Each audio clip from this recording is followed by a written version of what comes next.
말씀 보겠습니다. 마가복음 6장입니다.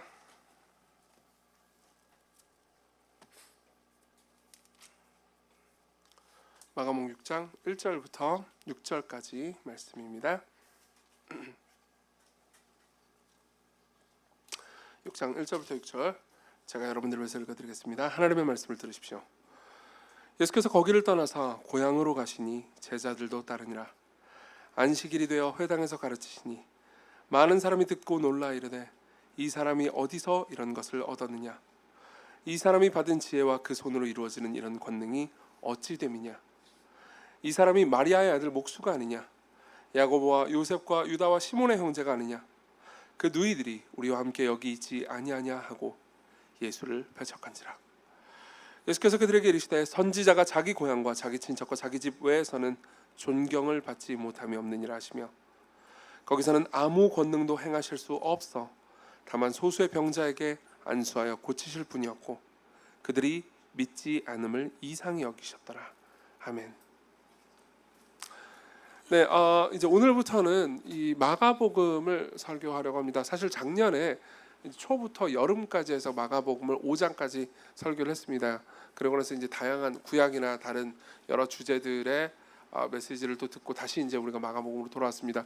아마 한 열 몇 번, 20번이 좀 안 되는 동안 또 마가복음의 내용을 쭉 살펴보고요. 또 다시 이 구약이나 신약 여러 곳에 본문들을 살펴보면서 말씀을 듣게 될 겁니다.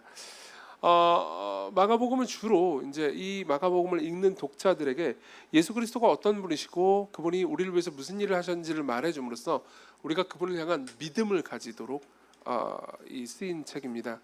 그렇기 때문에 마가복음의 여러 주제는 믿음과 불신 혹은 의심에 관한 것들을 다루고 있죠. 오늘 우리가 읽은 이 본문은요, 그러니까 불신에 관한 이야기를 다루게 됩니다. 일단 불신 이야기를 조금만 좀 더 해보죠. 여기 앉아 계신 분들 중에서는 당연히 비신자들도 있을 겁니다. 여러분들 아직 예수 그리스도를 주와 구주로 받아들이지 않았습니다. 그리고 예수님이 정말로 이 세상의 구주시며 나의 삶의 주인이 되실 수 있는 분인지 알아보려고 오신 분들도 계실 겁니다. 근데 또 대다수는 예수 그리스도를 삶의 주인과 구주로 모시고 있을 겁니다. 근데 그럼에도 불구하고, 그러니까 신자라 하더라도 종종 신앙이 없는 경우가 흔히 있습니다. 제프 벤더스탈트라는 목사님이 있습니다. 이분이 쓴 책 중에서 그러니까 복음의 언어라는 아주 좋은 책이 있습니다. 재전련 받는 분들은 다 읽어야 되는 숙제이기 때문에 아마 읽고 계실 겁니다. 복음의 언어의 초반부에 보면요, 이런 말이 있습니다. 벤더스탈트 목사님이 하는 얘기예요. 들어보십시오. 나는 불신자다. 당신도 불신자다. 우리 모두가 불신자라는 말은 우리 삶에 여전히 하나님을 믿지 못하는 부분이 있다는 의미다. 우리는 하나님의 말씀과 그분이 예수 그리스도를 통해 이루신 일이 내 과거, 현재, 미래를 책임지기에 충분하다는 사실을 온전히 믿지 못한다. 그렇기에 나는 때로 불신자다. 물론 매 순간 그런 것은 아니다. 그러나 불신의 순간들이 있다. 아마 당신도 그럴 것이다. 나는 확신한다. 무슨 말입니까? 이분은 목사님인데도 자기가 때로는 불신자라고 이야기를 하는 거죠. 그렇게 생각하면 저도 마찬가지입니다. 저도 목사인데도, 그러니까 하나님이 살아계시고 모든 것을 다스린다라는 것, 그분이 아들을 보내셔서 저를 사랑하신다라는 것을 믿는데도 불구하고 마치 하나님이 살아계시지 않고 그리고 그분이 나를 사랑하시지 않는 것처럼 생각하고 행동하고 그럴 때가 되게 많습니다. 예를 들면 제가 막 교회 때문에 막 전전긍긍해가지고 교회 무슨 일이 생기면 이 교회가 망할 것처럼 두려워하고 있다고 해봅시다. 그렇죠? 그럼 사실 이 교회 주인이 누구라고 생각하는 거죠? 저 자신이라고 생각하는 겁니다. 제가 뭘 잘못하면 교회가 망하고 제가 뭘 잘해야 뭐 교회가 흥하고 이런 식으로 생각하면은 결국은 교회의 궁극적인 주인, 교회의 머리가 예수님이라는 사실을 또 깡그리 까먹어 버린 거죠. 그래서 저는 어떻게 되죠? 염려하게 되는 거죠. 자, 이렇게 우리 모두는, 그러니까 여기 앉아 계신 분들 중에서 회의하시는 분들, 신앙이 없는 분들은 당연히 신앙이 없기 때문에 의심의 문제를 가지고 있을 거고요. 그리고 신앙이 있는 분들도 의심의 문제를 당연히 가지고 있습니다. 그리고 우리가 읽은 이 본문은요, 예수께서 이제 고향 나사렛이라는 고향으로 가셔서 복음을 전하는데 거기 있는 사람들이 예수님을 불신하고 회의하면서 배척한 이야기가 실려 있습니다. 그렇기 때문에 우리는 이 본문을 통해서 의심 혹은 회의, 불신에 관한 이야기를 생각해 볼 수 있죠. 그래서 저는 첫 번째로요, 본문을 통해서요, 불신이 어떻게 발생하는지를 세 가지 케이스로 이야기를 해드리겠습니다. 불신이 어떻게 발생하는지, 그리고 두 번째로는요, 불신의 결과가 무엇인지, 그리고 마지막으로 우리가 어떻게 불신을 극복할 것인지를 말씀드리겠습니다. 불신은 어떻게 발생하는지, 불신의 결과는 무엇인지, 그리고 우리는 어떻게 할 수 있는지. 자, 먼저 불신이 어떻게 발생하는지를 보겠습니다. 일단 6장 1절부터 내용을 좀 설명해 드리죠. 예수께서 거기를 떠나서 고향으로 가시니 제자들도 따릅니다. 안식일이 되어 회당에서 가르치시니 많은 사람이 듣고 놀라 이르되 이 사람이 어디서 이런 것을 얻었느냐, 이 사람이 받은 지혜와 그 손으로 이루어지는 이 권능이 어찌 됨이냐라고 놀랍니다. 자, 정황을 좀 설명해 드릴게요. 예수께서 원래 이제 나사렛 깡촌에서 사셨죠. 그렇죠? 예수님의 일생을 보던 사람들, 당시에 나사렛에서 같이 살던 사람들은 예수님을 약간 이상하게 생각했을 겁니다. 왜 그러냐면은 일단 30살이 될 때까지 결혼을 안 했다. 당시에는 흔치 않은 일이었는데다가 보통 남자는 아무리 늦어도 20대 초반에는 다 결혼을 했습니다. 그리고 그렇지 못한 사람은 뭔가 당시에 하자가 있는 사람처럼 여겨졌겠죠. 그런데다가 예수님은 여러분들이 알다시피 죄를 짓지 않는 분이셨습니다. 그러니까 원죄가 없으신 분이고요. 완전히 하나님의 말씀에 순종하는 분이었죠.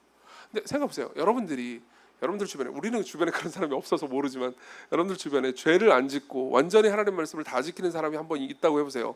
그럼 여러분들은 그 사람을 보면서 오, 착하다, 위대하다 이렇게 생각할까요? 아니면 이상하네 이렇게 생각할까요? 오, 당신은 죄를 안 짓는군요, 하나님의 아들입니다 이렇게 말했을까요? 아닐 겁니다. 30년 동안 뭔가 착한데 뭔가 잘 모르겠어요, 좀 뭔가 이상해 이렇게 생각을 했을 거예요. 그러니까 약간 너드고 괴짜는 거죠, 당시의 사람들 입장에서는. 근데 이분이 갑자기 30살에 세례 요한한테 세례를 받더니 각성을 한 거예요. 그러니까 나사렛 사람들 입장에서 생각하는 거예요, 그렇죠? 그리고 예수님의 특히 동생들이나 가족들 입장에서는 일단 집을 나갑니다. 저 이상한 너드 형이 집을 나간 거예요. 집을 나가가지고 돌아다니면서 뭔가 소문이 들어오는데 막 죽은 사람을 살렸다고 하질 않나, 병든 자를 고쳤다고 하질 않나, 수많은 사람들이 몰려드는 겁니다. 그렇죠? 게다가 이 우리가 읽은 6장 바로 직전에는 야이로라는 회당장의 딸을 죽었는데 살리는 이야기가 나와요. 엄청난 사건이죠. 그래서 다시 고향에 돌아온 겁니다. 그럼 사실 BTS가 한국에 오는 거랑 비슷한 상황으로 생각을 해야 되잖아요. 근데 그럴 만한 상황은 아니었던 것 같아요. 근데 어쨌든 간에 보세요. 일단은 대단한 사람이니까 회당장은 아마 회당에서 설교할 수 있도록 허락했던 것 같습니다. 그러니까 함부로 대한 건 아닌 거죠. 그리고 회당에서 설교를 하는데 엄청 놀라죠. 이 정도의 지혜와 능력과 탁월한 설교는, 아마 권위 있는 설교는요, 그들이 태어나서 처음 들었을 겁니다. 그리고 일단 놀랍니다. 근데 놀랍게도 놀란 다음에 3절을 보면요, 한 가지 이유로 배척을 합니다. 같이 읽어보죠. 시작. 이 사람이 마리아의 아들 목수가 아니냐, 야고보와 요셉과 유다와 시몬의 형제가 아니냐, 그 누이들이 우리와 함께 여기 있지 아니하냐 하고 예수를 배척한지라. 여기 배척하다라고 번역된 단어 있잖아요. 이 단어는 그리스어로 스칸들리조라는 단어인데, 스캔들 아시죠? 스캔들이라는 단어의 어원입니다. 이건 단순히 배척하고 쫓아냈다 이런 의미라기보다는 훨씬 더 깊은 의미예요. 그러니까 어떤 걸림돌 때문에 넘어졌다라는 의미입니다. 그러니까 무언가 예수님을 보면서 마음속에 걸림돌이 생긴 거예요. 그리고 그것 때문에 예수님을 배척한 거죠. 실제로 같은 내용을 다루고 있는 누가복음의 본문을 보잖아요. 그러면은 그들은 예수님을 죽이려고까지 합니다. 그럼 도대체 무슨 일이 일어났던 걸까요? 마음속에 무슨 일이 일어났습니다. 예수께서 하신 일이 어떤 나쁜 게 아니었고요. 마음속에 무슨 일이 일어났어요. 어떤 일이죠? 뭐야? 마리아의 아들 목수잖아. 이 형제들을 우리가 다 알고 있잖아. 어떻게 이 사람이 하는 말을 다 믿을 수 있겠어? 라고 생각하는 거죠. 여기서요, 특히나 주목해야 되는 게 마리아의 아들이라는 표현입니다. 맞는 말이잖아요 라고 생각할 수 있지만요, 당시에는요, 보통 누군가를 지칭할 때, 그러니까 엄마를 가리키면서 어머니의 아들 이렇게 말하지 않았어요. 이건 상당히 당시로서는 모욕이었습니다. 그러니까 아버지가 있는 경우에는 어머니의 아들이라고 말하지 않았어요. 아버지 아들이라고 말했죠. 그러니까 보통 요셉의 아들이라고 말해야 되는 겁니다. 근데 학자들의 연구에 따르면요, 이때쯤 아마 요셉은, 그러니까 한참 전에 죽었던 것 같습니다. 당시에 남자들은 일찍 죽었으니까요. 그리고 이제 마리아만 남기도 했지만은, 그럼에도 마리아의 아들이라고 말하진 않아요. 요셉 집안의 아들 이렇게 이야기를 하죠. 근데도 불구하고 마리아의 아들이라고 말한 이유는 뭘까요? 고대 그 작은 마을, 작은 사회는요, 몇십 년 전에 있었다 하더라도 그 일을 다 기억하고 있죠. 사람들은 뭐죠? 마리아는 동정녀였습니다. 그리고 예수님은 동정녀의 몸에 잉태되셨죠. 성령님의 능력으로. 그리고 요셉은요, 그 모든 것을 알고 이제 마리아와 파혼을 하려고 했지만 천사가 요셉에게 나타나 가지고 결혼을 하라고 그래 가지고 결혼을 합니다.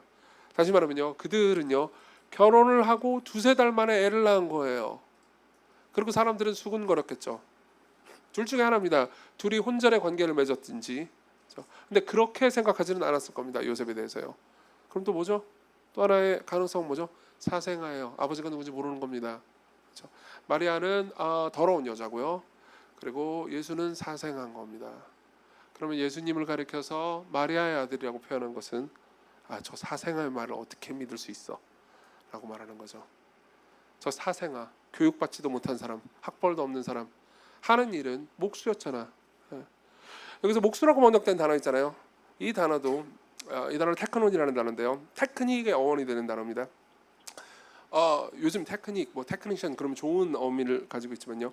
당시에 테크노는요 꼭 목수만을 의미하는 게 아니었습니다. 그러니까 건설 현장에서 노동하는 모든 사람들을 낮추어 부르는 말이었죠. 요즘 말로는 노가다 이런 말 있잖아요. 그보다 훨씬 더 상대를 낮추어로 부르는 말이었습니다. 그러니까 간단하게 얘기하면요, 나는 그의 출신과 배경과 그리고 학벌과 이런 것들 때문에 이 예수라는 작사를 믿지 못하겠다라고 이야기를 하는 겁니다. 자, 여기서 우리는 불신이라는 게 실제로 어떻게 이루어지는지를 해부해 볼 수 있을 것 같습니다. 불신은요, 이 본문을 통해서 생각할 때 최소한 세 가지 방식으로 드러나고 형성됩니다. 첫 번째는요, 불신은 한 가지 사실로 전체를 부정합니다. 한 가지 사실로 전체를 부정합니다. 지금 이 사람들은 어떻게 하고 있죠? 예수님의 출신이 이상하다는 이유만으로 예수님의 말씀을 듣고 놀라고 예수님의 기적을 보고 놀랐는데도 불구하고 예수님의 출신이라는 한 가지 정보로 예수께서 하신 모든 말씀과 기적을 부정하고 있어요. 저것이 의미가 없고 실제로 하나님께로부터 온 것이라는 것을 받아들이지 않고 있는 거죠. 사실 이것은 제가 복음을 전하면서 흔히 벌어지는 일이기도 합니다. 실제로 제가 여러분들하고 대화를 나누면서 여러분들이 던지는 질문 중에서 제가 흔히 겪었던 일이기도 합니다. 사람들은 말합니다. 제가 예수 그리스도와 그분이 하신 일에 대해서 이야기를 하고 예수님을 믿을 것을 이야기합니다. 그러면 많은 사람들이 저한테 이렇게 이야기를 합니다. 이 모든 것들을 다 믿을 수는 없어요. 기적 같은 것들은 일어날 수 없는 거잖아요. 기적은 일어날 수 없으니까는 기독교는 신화에 불과하다고 생각합니다. 여러분 잘 한번 생각해 보십시오. 기적 따위는 일어나지 않는다는 것은 입증이 필요한 주장입니다. 사실 정확히 말하면요, 기적은 일어나지 않아라고 주장하는 즉시 그 사람은요, 기적을 일으키는 신 같은 건 존재하지 않아라고 말하는 셈이에요. 보세요, 진짜 신이 있다고 합시다. 진짜 신이 있고 모든 걸 다스리고 통치하는 존재라고 생각해 보세요. 그렇죠? 그럼 그 존재가 우리가 일반적으로 자연 법칙이라고 말하는 법칙을 벗어나서 그분의 지혜와 뜻에 따라서 특별히 자연 법칙을 벗어나는 일이 있게 하는 것이 뭐가 이상합니까? 너무 제가 어렵게 얘기하나요? 바꿔서 얘기해 볼까요? 사람들은 이렇게 말합니다. 어떻게 사람이 무리를 걸을 수 있습니까? 그렇죠? 그럼 저는 이렇게 말할 수 있을 것 같습니다. 이분이 단순히 사람이 아니고 사람인 동시에 신이라면요? 사람인 동시에 신이라면 신이 물에 빠지는 건 당신이 이해할 수 있습니까? 신이 봉당 살려줘! 전능한 존재인데 그걸 이해할 수 있나요? 아니요, 이해할 수 없을 겁니다. 그렇죠?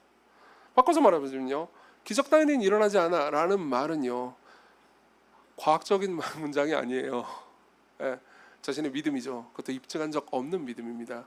근데 그 문장을 가지고 기독교의 모든 내용이 실하다라고 말하는 것은 사실상 한 문장 가지고 전체를 부정하는 겁니다. 그리고 또 다른 것들도 있습니다. 제가 들었던 이야기 중에서는 이런 것도 있었습니다. 기독교니 뭐니 이런 모든 것들은 다 목사들이 밥 벌어 먹으려고 하는 비즈니스잖아. 실제로 들어본 적이 있습니다. 네, 그런 경우도 있을 것 같습니다. 일단 저 같은 경우에는 제가 이 목회를 함으로써 이렇게라도 밥을 벌어 먹고 살 수 있다는 거에 감사하는 측면이 있습니다. 저는 이 정도면 감사한 것 같아요. 근데 제가 알고 있는 좋은 목사님들 중에서는 딱히 목회를 하지 않았었던 게 저 사람의 경제 상황에 훨씬 더 도움이 됐을 만한 직업을 원래 가지고 있다가 그만둔 분들도 많습니다. 그러니까 이거는 너무 지나친 일반화의 오류인 거죠. 이건 다 목사들이 하고 있는 비즈니스잖아. 아니에요. 그렇지 않아요. 제가 알고 있는 많은 사람들 중에서는 진짜 신실하게 자신을 던지는 좋은 목회자들이 많습니다.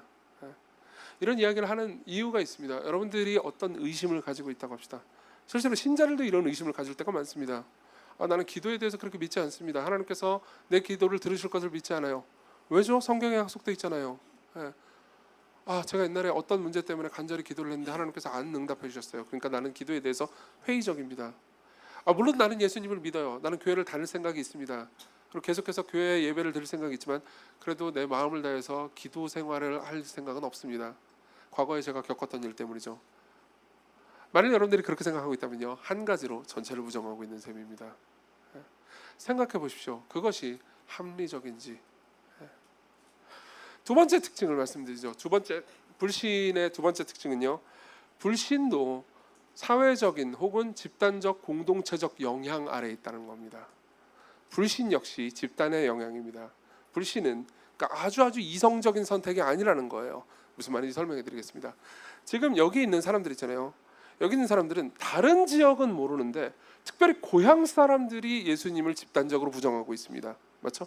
예, 다른 지역 같은 경우에는 보통 종교적인 엘리트들, 지도자들은 예수님을 부인했습니다. 그렇지만 일반 민중들은 예수님을 사랑하고 그분을 믿었죠. 죄인들과 세리들은 예수님을 따랐습니다. 그런데 이 나사렛 지역은 모두 예수님을 부정하고 있습니다. 왜죠? 일종의 집단 심리 혹은 군중 심리가 작용한 거죠. 보세요. 많은 사람들은 믿음이라는 것을 군중 심리라고 생각을 합니다. 그러니까 이런 거죠. 예컨대 리처드 도킨스가 한 말을 인용해 드리겠습니다. 도킨스는 생물학자고요. 아주 유명한 만들어진 신이라는 책을 쓴 무신론자죠. 도킨스가 한 말 중에서는 이런 말이 있습니다. 굉장히 유명한 말이죠. 들어보십시오. 당신은 아마도 기독교 신앙으로 자랐을 겁니다. 무슬림도 아니고 힌두교도 아니기 때문에 특정 종교를 믿지 않는 것이 어떤 것인지 잘 알고 계시겠죠. 당신이 왜 힌두교인이 아닌가요? 인도에서 자란 게 아니고 미국에서 자랐기 때문입니다. 당신이 인도에서 힌두교 가정에서 자랐다면 당신은 힌두교도가 됐을 것입니다. 당신이 중앙아프리카에서 살았다면 당신은 산 위에 있는 위대한 주주신을 믿고 있었을 겁니다. 당신이 기독교인인 이유는 당신은 기독교 가정에서 자랐기 때문입니다. 자, 여기에 대해서 설명해 드리겠습니다. 일단은 이 논지 역시 그러니까 그냥 그게 아니라는 것을 설득하는 건 그렇게 어렵지 않습니다. 일단 저 스스로가 그런 사람입니다. 저는 기독교 가정에서 자라지 않았습니다. 오히려 저희 부모님은 특히 아버님 같은 경우는 아주 반기독교적인 정서가 강했습니다. 그렇기 때문에 제가 예수 그리스도를 믿게 된 것은 저희 가정과 집단의 영향이 아닙니다. 오히려 지금 정직하게 말하자면요, 하나님께서 저를 부르시고 제 집단과 생각과 모든 성향을 거슬러서 일하신 결과입니다. 이렇게 말할 수 있어요. 그리고 그런 예화는 계속해서 많이 얘기해 줄 수 있을 것 같습니다. 근데 저는 다른 이야기를 좀 해보려고 합니다. 보세요. 정말 많은 사람들이 기독교를 믿든 종교를 믿든 어떤 특정 종교를 선택했다는 것은 그 특정 종교를 믿는 가정 혹은 상황 뭐 그런 분위기에서 자랐기 때문에 그렇게 형성이 된 거지, 똑같은 네가 뭐 힌두교 가정이나 힌두교 상황에서 컸으면은 너도 그렇게 됐을 거야 라고 이야기하기를 즐겨합니다.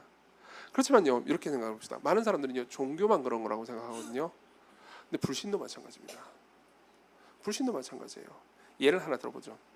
폴 비츠라는 사람이 있습니다. 이런 예를 설명하기 위해서는 심리학자를 예로 드는 것이 더 좋은 것 같습니다. 폴 비츠는 뉴욕 대학교의 사회심리학자고, 그리고 사회심리학과 여러 가지 특히 종교와 관련된 심리학에서 굉장히 많은 좋은 연구들을 남겼습니다. 이 사람이 한 연구 중에 제일 재미있는 거는 무신론의 심리학입니다. 무신론의 심리학. 이게 뭐냐면은 보통 심리학자들은 이런 것들을 연구한단 말이에요. 종교를 믿는 사람들이 무슨 심리로 종교를 믿게 됐는가를 연구합니다. 예컨대 대다수의 심리학자들은 무신론적 전제를 가지고 있습니다. 그러고 나서 이제 예를 들면 우리 보통 이런 말 하잖아요. 어느 수련회 가가지고 그때 찬양하고 기도하는데 뜨겁게 마음이 막 들어오고 하나님 나를 부르시는 것을 듣고 내가 용서가 됐다는 걸 경험하고 기도를 펑펑 하면서 막 방언을 받고 그러다가 예수님을 만났어요. 이런 표현 쓰죠. 여기 계신 분들 중에서도 그런 분들이 계세요. 그럼 심리학자들은 이제 턱을 괴입니다. 그러고 나서 야, 네가 진짜 예수님 만나고 하나님이 진짜 살아계시고 그런 게 아니고 여기도 좀 줄여주시거나 꺼주세요. 그런 게 아니고, 그러니까 이런 거죠. 네가 그때 그 상황 종교 집회에서 가스라이팅하는 목사의 큰 목소리를 어느 데시벨 이상으로 듣는 상황에서 음악을 이렇게 듣고 있는데 네 마음 가운데 무슨 일이 일어난 게 아니고 네 뇌에서 아드레날린과 도파민과 기타 등등 호르몬이 손을 잡고 춤을 춰가지고 너한테 그런 일이 발생한 거라는 거죠. 보세요. 많은 심리학자들은 이런 식으로 종교인들을 분석하는 것을 즐거워합니다. 그리고 폴 비츠는요, 거꾸로 생각해 보기로 한 거예요. 뭐냐면은 그렇다면 무신론자도 무신론자가 된 것에 심리적인 배경이 있지 않을까? 라는 생각을 한 거죠. 보통 이런 생각은 안 하니까요. 많은 사람들은 무신론자가 된 것은 이성적 반성과 회의와 그리고 똑똑하기 때문에 무신론자가 된 거라고 생각하고, 그리고 종교인이 되는 것은 어떤 가스라이팅을 당했기 때문이라고 생각하거든요. 그렇죠? 그리고 비츠는요 가장 그러니까 강하게 무신론을 주장하는 호전적인 무신론자들을 연구를 합니다. 그리고 모든 전기와 배경을 다 탈탈 털어요. 그러면서 이런 가설을 성립시킵니다. 대체로 무신론자인 사람들은 자신의 아버지와 아주 끔찍한 관계였거나 혹은 어렸을 때 아버지를 잃었거나 아버지를 증오하거나 미워하는 사람들인 경우가 많았다고요. 모두는 아니지만 거의 압도적인 경우가 일반인 경우보다 훨씬 더 많았다는 겁니다.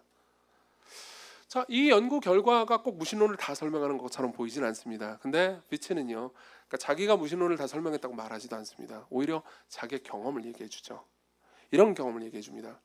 폴 비츠 본인은요, 어렸을 때 아주 미온적인 기독교 가정에서 자랐다고 합니다. 그러니까 자기 부모님은 교회를 다니게 했는데 자기가 생각해도 신앙이 있는 사람이거나 그런 건 아니었다는 거죠. 그렇지만 자기도 교회를 왔다 갔다 다니긴 했습니다. 자, 그러고 나서 18살, 19살이 되고 자기는 대학을 들어갔습니다. 어디로 갔죠? 뉴욕으로 갔습니다. 중서부의 시골 마을에서요, 뉴욕으로 가요. 그렇죠? 뉴욕은 어떤 곳인가요? 갔다 보신 분들은 알겠지만 아주 첨단의 도시죠. 거기에서 아주 유명한 명문대학을 들어갑니다. 그리고 명문대학에 들어갔을 때 자기처럼 종교적 배경이 있는 사람은 거의 없다는 거예요. 거기 있는 쿨하고 똑똑하고 말 잘하고 자유롭고 재미있는 그 모든 사람들은요, 기본적으로 모두가 회의론자거나 무신론자였다는 거죠. 그런 상황에서 어떤 분위기에서 대학에 가니까 어떤 분위기가 형성되냐면 무신론자가 아니면 바보 멍청이인 것 같은 분위기가 형성된 거예요. 아마 지금 여기 앉아 계신 대학생들 중에서요, 그리고 대학교 1학년, 2학년 분들에서 그 상황을 경험하시는 분들도 계실 거예요. 여러분들이 수업을 들을 때 은연중에 교수님들이 그리고 학생들이 아주 똑똑하고 그리고 이성적이고 굉장히 지적인 사람이라면 절대로 종교를 믿을 수 없을 거라는 가정하에서 하는 말들을 여러분들은 들은 적이 있을 겁니다. 폴 비츠도 그랬어요. 비츠의 말을 읽어드리죠. 들어보십시오. 학부생이었던 당시에 나는 의식하지 못했지만 제가 무신론자가 되었던 주요 요인 중에 하나는 일반 사회화라고 부르는 것이 포함됩니다. 저는 제가 활동하는 필드에서 강력하고 영향력 있는 심리학자가 되기를 바랬습니다. 특히 대학원 지도 교수님에게 인정받고 싶었어요. 대학원생으로서 저는 심리학 학회의 독특한 문화 속에 철저하게 사회화되었습니다. 스탠퍼드 대학에서 저를 지도해 주신 교수님들은 심리학 이론에 있어서는 첨예하게 싸웠지만 두 가지 공통점을 가지고 있었습니다. 그 중에 하나는 모두 강력한 개인적인 야망을 가지고 있었다는 것이었고, 또 하나는 종교를 증오했다는 것이었습니다. 이런 환경 속에서 마치 제대로 된 옷을 걸쳐 대학생처럼 보이게 하는 법을 배우듯 저는 어떻게 하면 제대로 된 심리학자처럼 생각할 수 있는 방법을 배웠습니다. 바로 무신론을 선택하는 것이었죠. 그러고 나서 폴 비츠는요, 30살이 되거나 30살까지 무신론자로 살았대요. 30살이 되고 나서 좋은 친구를 만나서 기독교에 대한 이야기를 듣게 됐고요. 그리고 당연히 기독교에 대한 모든 것을 자기의 생각으로 비판을 했습니다. 다 교수님들한테 배웠던 거죠. 기독교 걔네들은 이런 것들이잖아. 그리고 폴 비츠가 놀랬던 게 있습니다. 그 뛰어나고 탁월하고, 그러니까 세계적인 대학에 탁월한 성과를 내는 그 교수님들이 기독교에 대해서 가지고 있었던 것은 전부 다 선입견이었다는 걸 알게 된 거죠. 실제 기독교가 말하는 거하고 완전히 다른 내용을 그들이 믿고 있었다는 걸, 그래서 허수아비 때리기를 하고 있었다는 것을 30살에 알게 된 겁니다. 그렇죠? 다시 말하면 자기 자신이 회의론자가 된 것은 이성적이고 합리적인 선택이 아니었다는 거예요. 여러분들이 이 감정을 알고 있을 겁니다. 여러분들이 어디에 소속돼 있습니다. 그리고 그 소속된 사람들이 모두 공유하는 신앙을 보잖아요. 그럼 여러분들은 그 신앙에 동화되고 싶어합니다. 맞죠? 그리고 사람들은 보통 이것 때문에 종교를 비난합니다.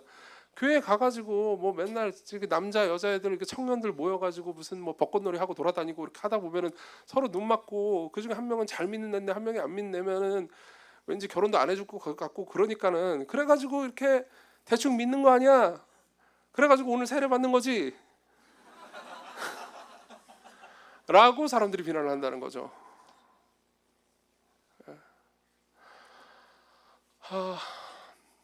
거기에 대해서 다 설명해 줄 수는 없지만 시간이 없기 때문에 최고로 간단하게 답하자면요, 이렇습니다. 만약 그렇게 얘기한다면요, 무신론자가 되는 선택도 회의론자가 되는 선택도 그리고 기독교에 대해서 의심을 가지고 있는 선택도 역시 하나의 공동체적 믿음이라는 겁니다. 당신은 혼자 아주 이성적으로 모든 종교에 대해서 다 공부한 다음에 합리적인 판단을 내려가지고 종교에 대해서 회의적이 된 게 아니에요. 그냥 어디서 한 문장을 들은 겁니다.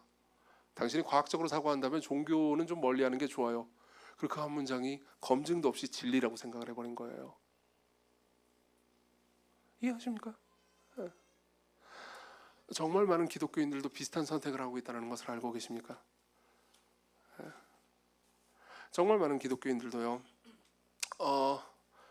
교회라는 곳을 가가지고 좀 있다 보니까 교회가 좀 상처가 되니까 교회는 그냥 난 신앙생활은 할 거야. 그냥 인터넷으로 예배도 드리고 그리고 뭐 신앙서적 같은 것도 가끔 보고 나도 혼자 기도도 하겠지. 그렇지만 공동체에 들어가는 거는 나는 상처를 주고 공동체라고 해봤자 뭐 별거 없잖아 라고 생각하면서 신앙생활을 한다는 거죠.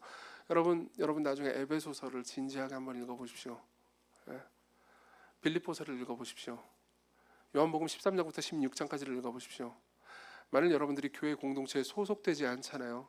그럼 거기서 예수께서 하시는 명령 중에 여러분들이 지킬 수 있는 건 아무것도 없습니다. 예. 여러분들은 그 모든 이야기들을 외계어로 들릴 수밖에 없을 겁니다. 여러분들이 선택한 기독교는요, 성경으로부터 나온 기독교가 아니고요, 여러분들이 만들어낸 기독교일지도 모릅니다.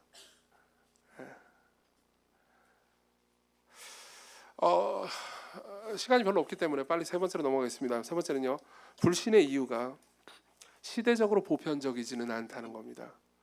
불신의 이유가 시대적으로 모든 시대를 통틀어서 합리적이고 보편적이고 이성적일 수는 없다는 겁니다.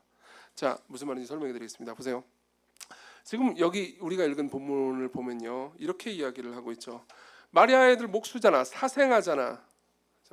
그 어머니는 이상한 뭐 창녀 같은 사람이고, 그리고 아버지는 바보 같은 놈이고, 쟤도 역시 바보 같은 놈이고, 그리고 뭔가 교육을 받거나 좋은 대학을 다니거나 좋은 랍비로부터 배운 게 아니잖아. 물론 뭐 하는 말이 되게 지혜가 있어 보이고 그러긴 하지만 저 사람의 배경을 보라고, 제대로 공부한 사람이 아니야. 목수에 불과했단 말이야. 하면서 그 사람을 매도합니다. 보세요. 여러분들이 누군가를 평가할 때 이렇게 배경과 집안 가정을 놓고 평가를 하면서 비난하는 게 정당하다고 생각하시나요? 아니요, 제가 생각할 때 여기 계신 분들 중에선 이런 방식의 평가가 정당하다고 생각하는 사람은 아무도 없을 겁니다. 맞죠? 네, 그래요. 1세기에도 그랬을까요? 여러분들이 이런 식으로 사람을 평가하는 게 부당하고 나쁜 거라고 확신한다면요, 그건 여러분들이 21세기 사람이라는 것을 증명하는 것일 뿐입니다. 1세기 사람들은 아무도 그렇게 생각하지 않았어요. 1세기 사람들은 이런 평가가 정당하다고 생각했습니다. 1세기 사람들은요, 당신의 배경, 당신이 천민인지 아니면 귀족인지 왕족인지 아니면 시골의 목수인지, 이거는 신이 정해준 거라고 생각했어요. 네. 그렇기 때문에 그런 걸로 사람을 평가하는 것은 정당하다고 생각했습니다. 1세기는 모두가 그렇게 생각했어요. 자, 제가 여러분들에게 묻고 싶은 질문이 있습니다. 1세기의 그런 평가가 시대를 초월해서 정당하다고 생각하시나요? 아니죠. 그런 방식으로 생각하면 안 됩니다. 그렇죠? 제가 여러분들한테 학벌이 어디세요? 이 바보, 이런 식으로 말하면 여러분들 저한테 화를 내실 겁니다. 맞죠? 네, 맞아요. 여러분들이 생각하는 건 정당합니다. 그럼 제가 역으로 한번 물어보죠.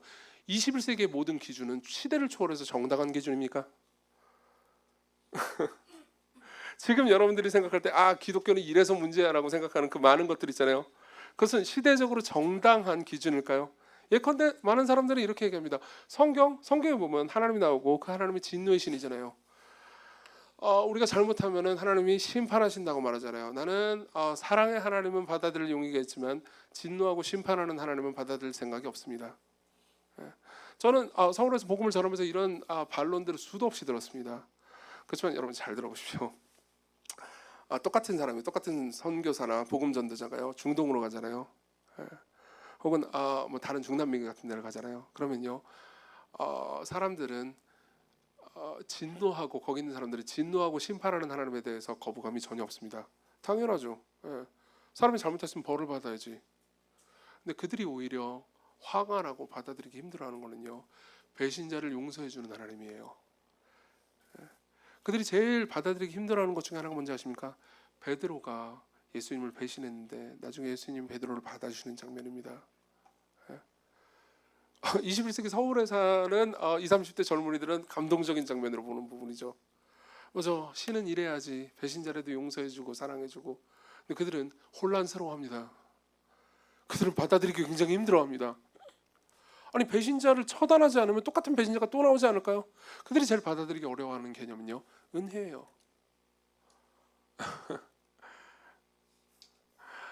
여러분들이 기독교나 성경이나 그 모든 성경의 가르침들을 평가할 때 쓰는 재단되는 기준들 있잖아요.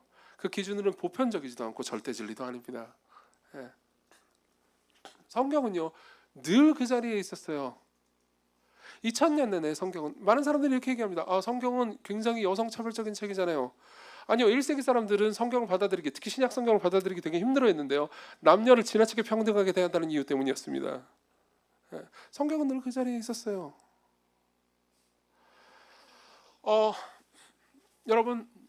여러분들이 기독교인이든 기독교인이 아니든 성경을 대할 때, 그리고 기독교의 가르침을 대할 때, 예수 그리스도의 가르침을 대할 때요, 우리가 가지고 있는 모든 회의와 의심들 있잖아요. 그 회의와 의심들이 정당한지 한번 깊이 생각해 보십시오. 그것이 정당한지 생각해 보는 가장 좋은, 그리고 가장 겸허한 방법은 이겁니다. 여러분들의 의심도 의심해 보는 겁니다. 여러분들이 성경을 막 의심하는 수많은 잣대들, 그리고 그 모든 잣대들을 머릿속으로 생각해 보고 그 모든 잣대들은 정당한지 한번 의심해 보십시오. 성경을 의심하는 자기 자신은 공정한지를 한번 의심해 보십시오. 만약 그렇게 생각한다면요, 여러분들이 그렇게 겸허하게 자기 자신을 본다면요, 여러분들이 기독교인이든 기독교인이 아니든 내가 지금 성경과 하나님의 말씀과 더불어서 겪고 있는 이 뭐라고 할까요, 불편함 있잖아요. 그걸 훨씬 더 객관적으로 볼 수 있게 됩니다. 자, 두 번째로 넘어가겠습니다. 두 번째는요, 불신의 결과가 무엇인가 라는 문제죠.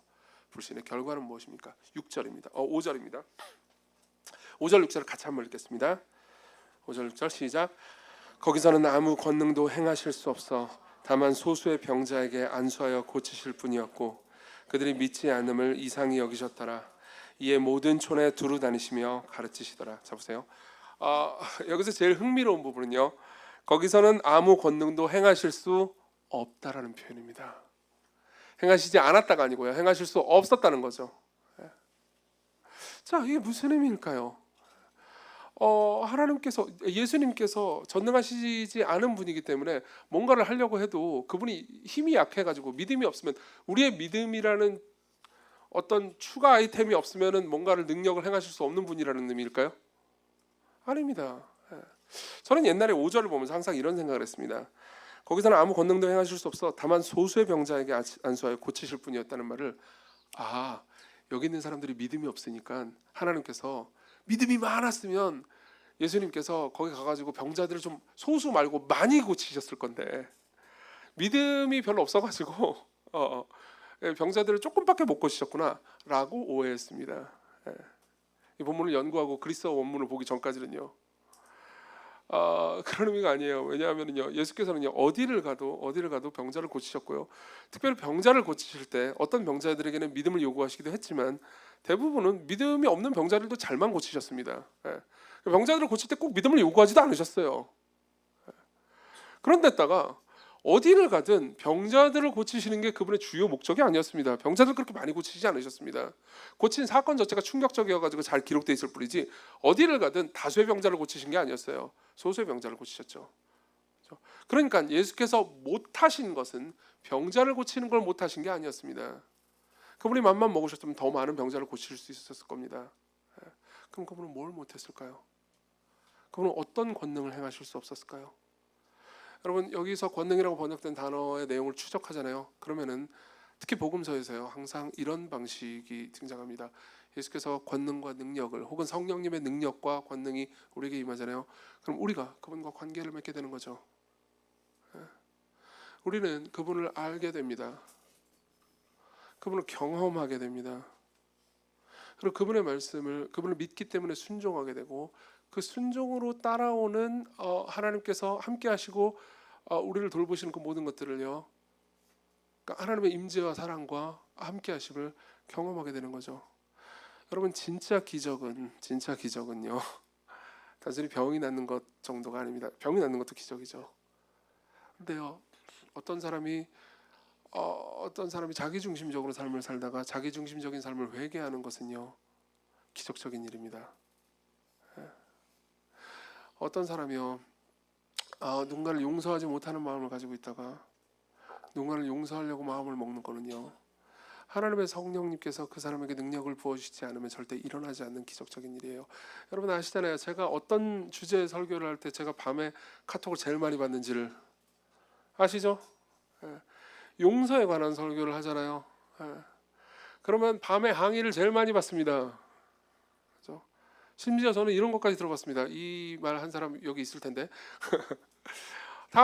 다음번에는 이런 설교 하지 말아주세요. 그럼 제가 뭐라고 답했을까요? 미안한데 다음 주도 똑같은 주제인데. 보세요.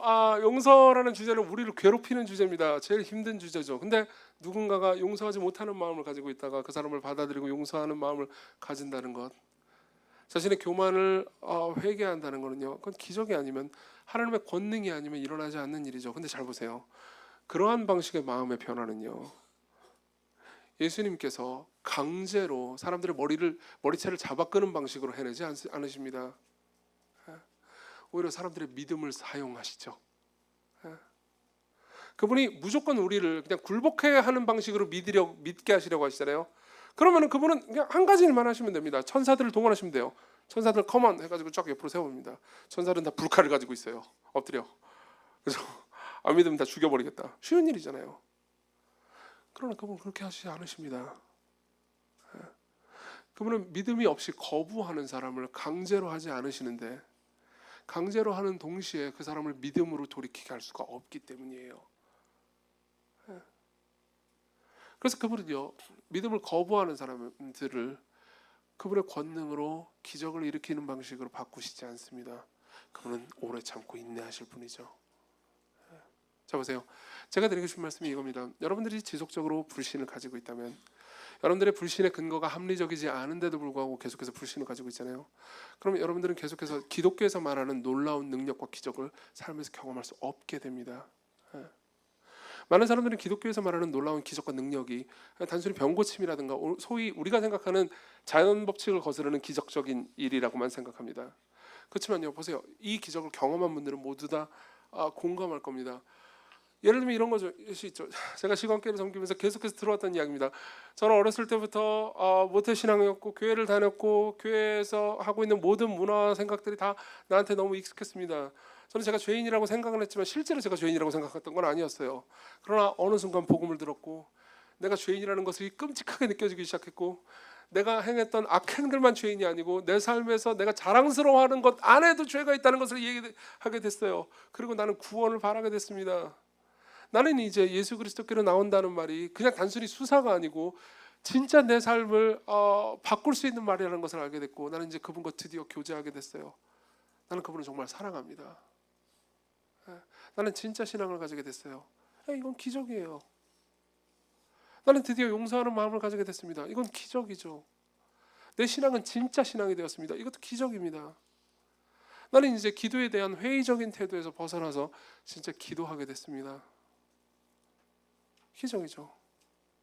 여러분들이 여러분들의 의심을 계속해서 품고 있으면서 그분께 나아가지 않잖아요. 그럼 여러분들이 이런 기적을 체험하지 못하게 됩니다.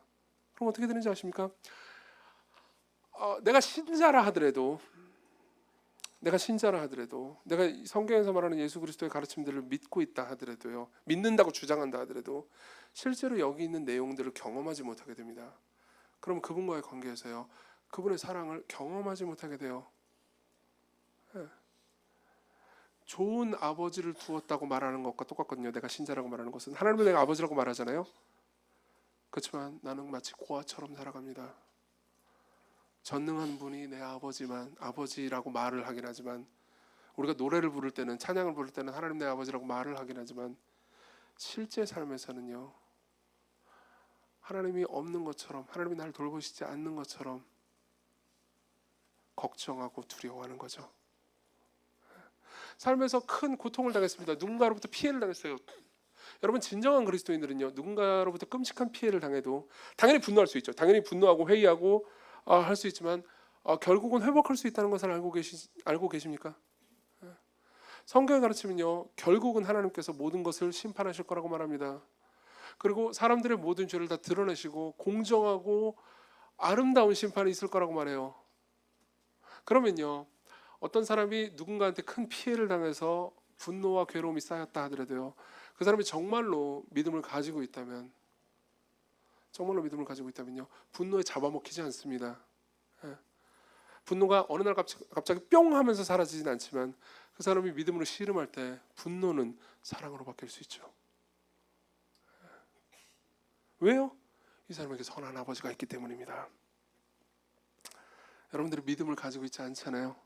여러분들이 신앙이 없거나 혹은 신앙이 있다 하더라도 여러분들이 자주 불신자가 되잖아요. 그럼 여러분들은 고아가 됩니다. 하나님의 사랑이라는 말이 형식적으로 들리기 시작합니다. 여러분들은 그분의 사랑 안에서 거하는 것처럼 느껴지기보다는 그냥 종교 생활을 하는 것처럼 느껴지죠. 자, 그럼 마지막으로 넘어가겠습니다. 어떻게 해야 됩니까? 어떻게 해야 됩니까? 여러분들은 뭘 할 수 있습니까?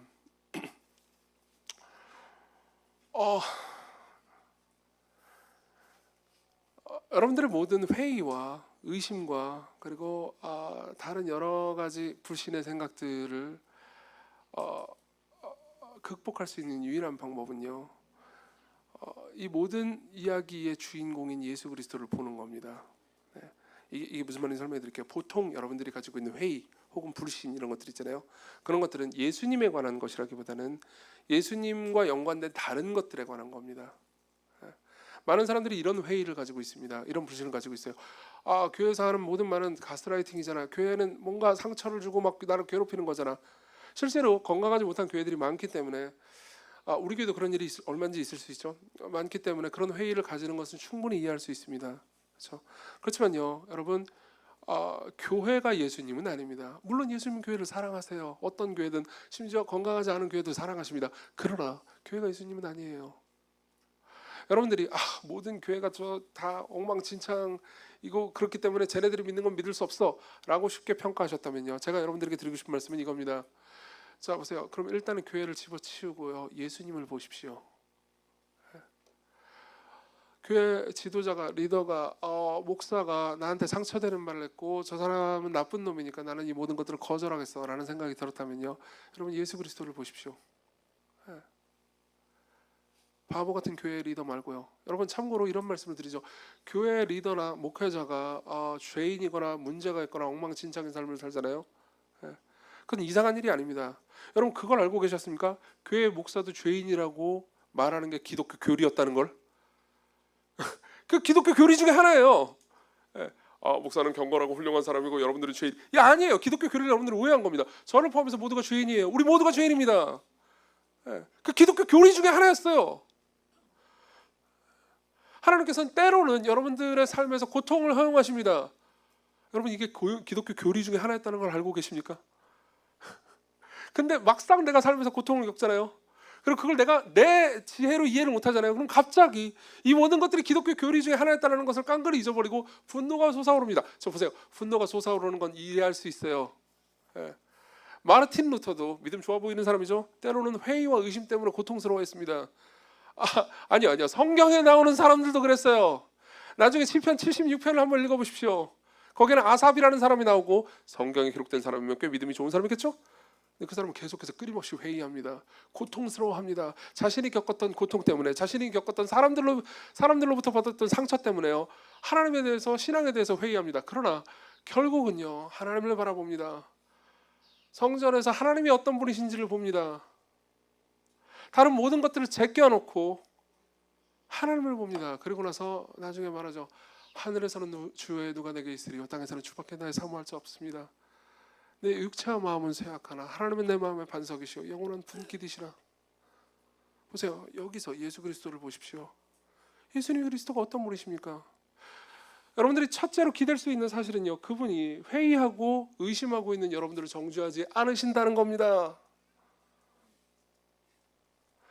여러분들의 회의와 의심을 정죄하지 않으신다는 겁니다. 만일 제가 이 마가복음 6장의 예수님이라면요, 저는 이랬을 겁니다.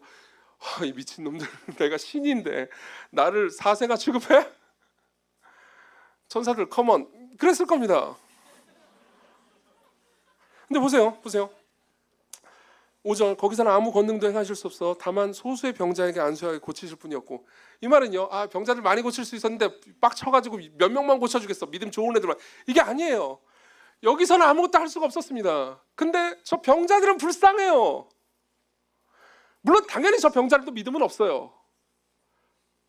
근데 쟤들은 너무 불쌍하니까 그분의 긍휼이 터지는 마음이 그들에게 안수해가지고 고치게 하시고, 그리고 나서 그들이 믿지 않음을 이상히 여기시고 긍휼히 여기시고 이 모든 촌에 두루다니시면서 계속해서 가르치십니다.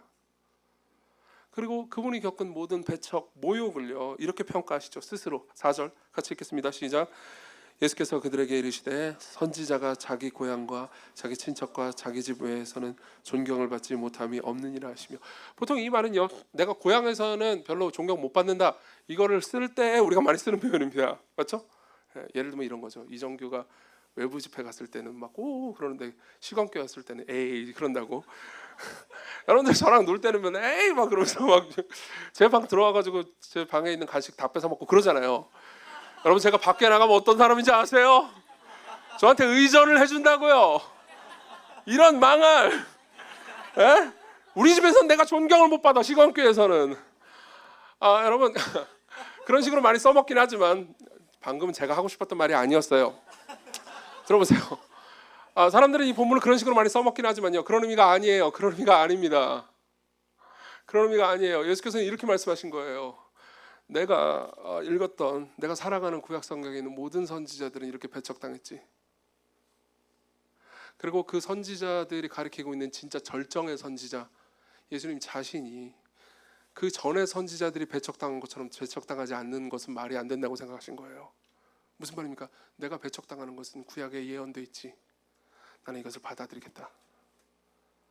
여러분 예수 그리스도의 삶을 생각해 보십시오.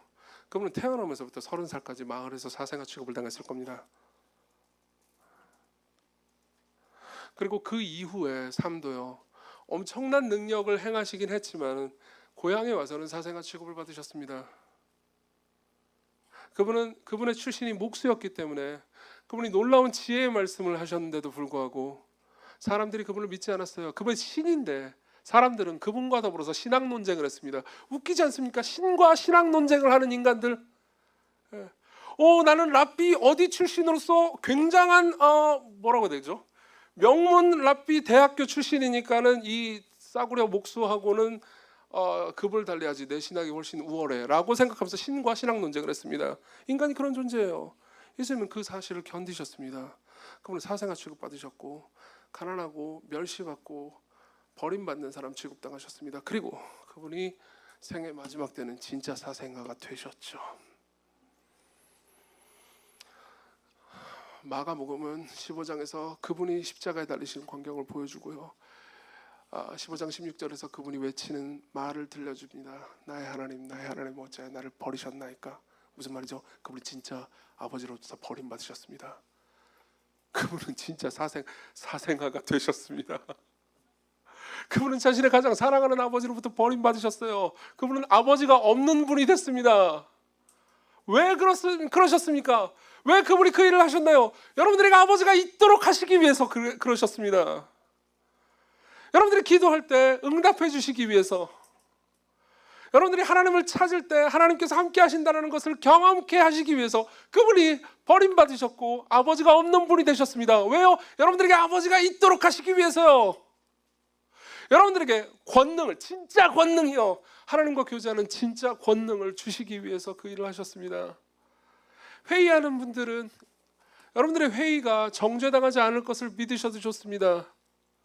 그렇지만 자신의 회의도, 자신의 의심도 의심해 보십시오. 그리고 다른 모든 것들을 잠깐 접어두고 여러분들의 의심과 두려움과 분노와 이 모든 것들을 접어두고 그리스도를 보십시오. 그분이 얼마나 아름다운 분이신지를 보십시오. 그분이 얼마나 놀라운 분인지, 영광스러운 분인지를 보십시오. 그리스도께로 오십시오. 그러면 여러분들 안에 그분이 공급하는 믿음을 경험할 수 있게 될 겁니다. 잠깐 기도하겠습니다.